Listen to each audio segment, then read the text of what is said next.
Friends, मैं मनोज कुमार, मेरे इस यूट्यूब चैनल माही टेक्निकल स्टडी में आपका स्वागत है। तो इलेक्ट्रिसिटी के इस वीडियो में मैं आज आपको बताऊंगा कूलाम के नियम के बारे में। कूलाम का पूरा नाम जो था, ये फ्रांसीसी वैज्ञानिक थे, इनका पूरा नाम जो था चार्ल्स ऑगस्टिन कूलाम था। कूलाम ने पहली बार किन्हीं दो आवेशित कणों के मध्य वैद्युत बल निकाला। इन्होंने बताया कि किन्हीं दो स्थिर बिंदु आवेशों के मध्य लगने वाला आकर्षण या प्रतिकर्षण बल उन आवेशों के परिमाण के गुणनफल के अनुक्रमानुपाती होता है तथा उनके बीच की दूरी के वर्ग के व्युत्क्रमानुपाती होता है। अब तो इन्होंने कोई दो बिंदु आवेशित कण लिया, माना कि बिंदु आवेशित कण, मैं आपको समझाता हूँ कि बिंदु आवेशित कण क्या होता है। बिंदु आवेशित आवेश हमारा एक नाउन है, नाउन नहीं है, हमारा एडजेक्टिव है।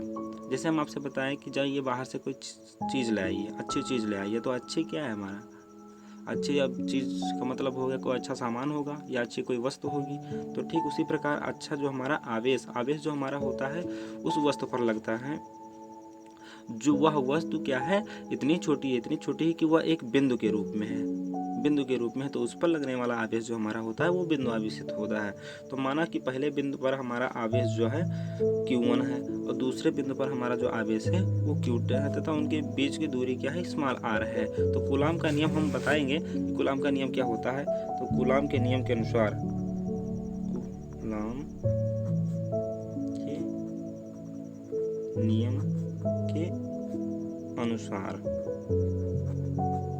मैं आपको बताऊंगा कूलाम का नियम होता है। किन्हीं दो स्थिर बिंदु आवेशों के मध्य लगने वाला आकर्षण या प्रतिकर्षण बल उनके आवेशों के परिमाण के गुणनफल के अनुक्रमानुपाती तथा उनके मध्य की दूरी के वर्ग के व्युत्क्रमानुपाती होता है। तो आइए मैं बताता हूँ इसको प्रैक्टिकली। मैं F जो है हमारा जो वैद्युत बल लग रहा है उन आवेशों के परिमाण के गुणनफल के अनुक्रमानुपाती है और उनके बीच की दूरी के व्युत्क्रमानुपाती है। अब इनको हम एक साथ लिखते हैं, तो जब इनको एक साथ लिखते हैं तो हमें प्राप्त होता है F is directly proportional to Q1 Q2 upon R square. जब हम ये डायरेक्टली प्रोपोर्शनल का चिन्ह जब हटाएंगे तो हमारा कोई कांस्टेंट वैल्यू प्राप्त होगी। तो कांस्टेंट यहाँ पर हम लिखते हैं, कांस्टेंट प्राप्त होता है और इसको हम लिख देते हैं Q1 Q2 upon R square. अब हम बात करते हैं कांस्टेंट के मान को निकालने के लिए हम बात करते हैं। तो F का मान अगर हम न्यूटन में और दोनों आवेशों को हम कूलाम में व्यक्त करें तथा उनके बीच की दूरी को मीटर में व्यक्त करते हैं, और याद रहे कि हम दोनों आवेशों के मध्य का जो माध्यम होगा वो हमारा वायु अथवा निर्वात है। तो हमें हमारा कांस्टेंट का मान जो निकल कर आता है वो 9 इंटू 10⁹ न्यूटन मीटर स्क्वायर प्रति कूलाम स्क्वायर हमको प्राप्त होता है। तो ऐसी दशा में हम अगर कांस्टेंट के जगह पर हम इसको 9 × 10⁹ को हम लिखते हैं तो हमारा जो सूत्र प्राप्त होता है तो यह बराबर 9 into 10⁹ into Q1 Q2 upon R square हमारा सूत्र प्राप्त होता है। ये हमें जिसका मात्रक जो होगा न्यूटन होगा।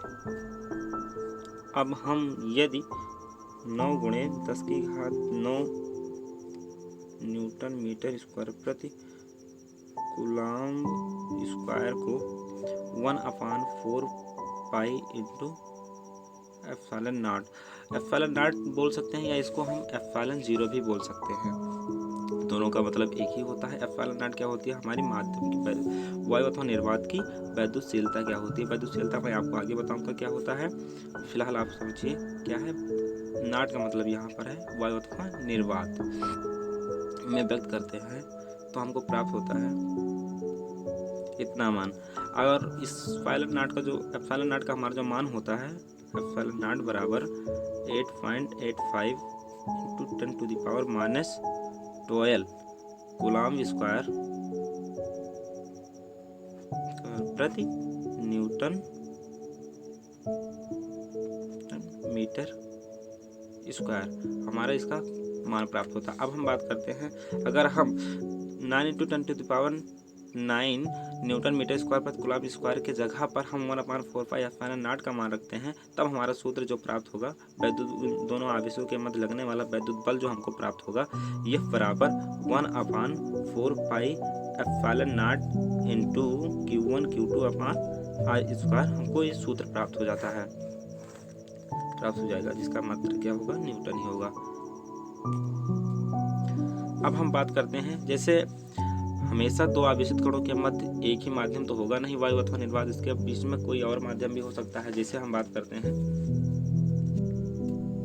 तो उन दो आवेशित कणों के मध्य वायु अथवा निर्वात भी हो सकता है, या आवेशित कणों के मध्य अवरा, कागज या सूखा पदार्थ या प्लास्टिक या जल इत्यादि ऐसे कुछ भी हो सकता है। तो ऐसी दशा में दोनों आवेशित कणों के मध्य लगने वाला वैद्युत आकर्षण बल जो हमारा जो प्राप्त होगा वो हमारा क्या होगा, हम वहाँ पर इसका मान जो हम लिखेंगे F बराबर 1/4 पाई एप्सिलॉन, यहाँ पर नॉट का प्रयोग नहीं करेंगे, Q1 into Q2 upon R square. Epsilon हमारा क्या है, एप्सिलॉन हमारा जो है किसी माध्यम की, एप्सिलॉन हमारा जो है माध्यम की वैद्युतशीलता, हमारा माध्यम की वैद्युतशीलता है। अब हमारा अगर वायु अथवा निर्वात के अतिरिक्त अगर कोई अन्य माध्यम आ जाता है तब हमारा सूत्र क्या प्राप्त होता है, F बराबर, यहाँ पर F0 नहीं होगा, 1/4 pi epsilon into Q1 Q2 upon R square होगा। एप्सिलॉन हमारा जो है जो माध्यम हमारा होगा वो माध्यम हमारे उस माध्यम की हमारी वैद्युतशीलता होगी, ये माध्यम की वैद्युतशीलता होगी। अब हम बात करते हैं अगर एप्सिलॉन को, एप्सिलॉन बराबर हम एप्सिलॉन नॉट इंटू के हमारा क्या है, माध्यम का परावैद्युतांक होता है, इससे व्यक्त करें तो होता क्या है, तब हमारा सूत्र क्या प्राप्त होता है, F बराबर 1/4 पाई एप्सिलॉन के जगह पर हम क्या कर दिए हैं, epsilon not into k into Q1 Q2 upon R square, तब हमारा सूत्र प्राप्त होता है F बराबर 1/4 पाई एप्सिलॉन नॉट इंटू के Q1 Q2 upon R square.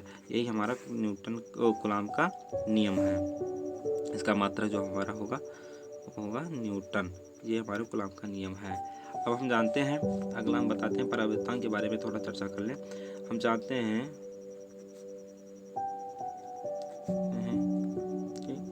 Epsilon बराबर एप्सिलॉन नॉट इंटू के, तो के बराबर हमारा क्या हो जाएगा, अगर के की परिभाषा हम निकालना चाहें तो यहाँ से हमारा परिभाषा निकल सकती है, तो के बराबर हमारा हो जाएगा एप्सिलॉन अपॉन एप्सिलॉन नॉट। तो इससे हम स्पष्ट हम लिखते हैं कि हमारी परिभाषा क्या बनेगी, देखो एप्सिलॉन क्या है, माध्यम की वैद्युतशीलता है, और हमारा एप्सिलॉन नॉट क्या है, वायु अथवा निर्वात की वैद्युतशीलता है। तो हम कह सकते हैं कि किसी माध्यम की वैद्युतशीलता तथा वायु अथवा निर्वात की वैद्युतशीलता के निष्पत्ति को उस माध्यम का परावैद्युतांक कहते हैं। इसको हम लिखकर आपको लिखित में आपको बताते हैं, किसी माध्यम की वैद्युतशीलता तथा वायु अथवा निर्वात की वैद्युतशीलता की निष्पत्ति को उस माध्यम का परावैद्युतांक कहते हैं। परावैद्युतांक की बात करें तो परावैद्युतांक जो है एक मात्रकहीन एवं बीमाहीन राशि है, इसका केवल आंकिक मान ही होता है, इसका ये विभिन्न माध्यमों के लिए इसका मान भिन्न होता है। जैसे हम बात करें वायु अथवा निर्वात के लिए जो परावैद्युतांक का मान हमको प्राप्त होता है, तो परावैद्युतांक वायु अथवा निर्वात के लिए 1 प्राप्त होता है, और जल के लिए भी इस परावैद्युतांक का मान जो होता है हमारा होता है 80 प्राप्त होता है, और धातुओं के लिए हमारा सर्वाधिक परावैद्युतांक का मान प्राप्त होता है, परावैद्युतांक का मान धातुओं के लिए इनफाइनाइट होता है। तो आपसे गाइस कोई पूछे कि धातु परावैद्युतांक का मान जो है सर्वाधिक किसके लिए होता है, तो आप बता सकते हैं कि धातुओं के लिए इसका मान इनफाइनाइट होता है, तो धातुओं के लिए इसका मान सर्वाधिक होगा। अब कूलम्ब के नियम, आज हमने क्या पढ़ा कि कूलम्ब के नियम के बारे में। कूलम्ब का नियम क्या था, कूलम्ब का नियम यह था कि किन्हीं दो स्थिर बिंदु आवेशों के मध्य लगने वाला आकर्षण या प्रतिकर्षण बल उन आवेशों की मात्राओं के गुणनफल के अनुक्रमानुपाती तथा उनके बीच की दूरी के वर्ग के व्युत्क्रमानुपाती होता है। और हम परावैद्युतांक की परिभाषा क्या दिए हैं, किसी माध्यम की वैद्युतशीलता तथा वायु अथवा निर्वात की वैद्युतशीलता की निष्पत्ति को उस माध्यम का परावैद्युतांक कहते हैं। इसका मान अलग अलग माध्यमों के लिए अलग अलग होता है। यह एक मात्रकहीन और बीमाहीन राशि है। न्यूटन से हमारा जो सूत्र प्राप्त हुआ है 1/4 पाई एप्सिलॉन नॉट इंटू के Q1 Q2 अपॉन r² हुआ, जिसका मात्रक जो है न्यूटन है। गाइस, अगर वीडियो आपको अच्छी लगी हो तो लाइक शेयर एंड सब्सक्राइब जरूर करें।